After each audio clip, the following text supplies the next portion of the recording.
నమస్తే welcome to పూరా local నేను మీ హేమమాలిని సెల్ఫీ వీడియో తీసి నవదంపతులు ఆత్మహత్య చేసుకున్నారు నిజామాబాద్ జిల్లా నవీపేట్ మండలం ఫకీరాబాద్ లో ఈ ఘటన జరిగింది వారిని పొంతంగల్ మండలం హెగ్డోలి చెందిన బండారి శైలజ అనిల్ కుమార్ గా పోలీసులు గుర్తించారు ఆత్మహత్యకు ముందు భార్యాభర్తలిద్దరూ కలిసి సెల్ఫీ వీడియో ఒకటి తీసుకున్నారు అందులో తమ బంధువుల వల్లే ప్రాణాలు తీసుకుంటున్నట్లుగా తెలిపారు గతంలో ఓ తప్పు చేశానని అందుకు తన భర్త క్షమించినా తమ పిన్ని మాత్రం దుష్ప్రచారం చేస్తుందని తట్టుకోలేక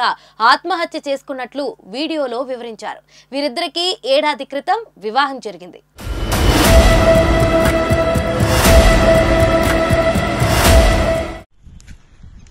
నేను చనిపోవడానికి కారణం మా పిన్ని సంవత్సరం కింద ఒక తప్పు చేసిన ఆ తప్పును మా బావ కూడా ఏమనలేదు ఫస్ట్ ఇప్పటి వరకు నాకు నా బావ గాని నా అత్త మామ గాని ఎవ్వరు ఏమనలేరు ఎవ్వరు కూడా బయట చెప్పుకోలేరు ఎవ్వరు ఏమనలేరు నన్ను అసలు మా పిన్ని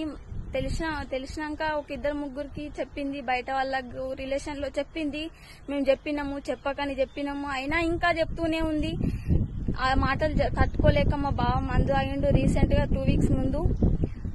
ఆ మాటలు తట్టుకోలేకనే మందు తాగిండు ఇప్పుడు ఇంకా మొన్న మధ్యలో ఇంకా వేరే వాళ్ళకి చెప్పింది దాని వల్ల మేము బయట మొహం చూపించుకోలేకపోతున్నాము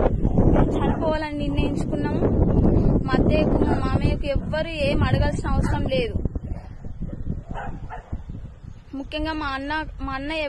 అత్తయ్య మామకి మా అన్న ఏం అడగాల్సిన అవసరం అసలు అడిగి రైట్సే లేవు మరిన్ని ఇంట్రెస్టింగ్ అప్డేట్స్ కోసం చూస్తూనే ఉండండి పూరా లోకల్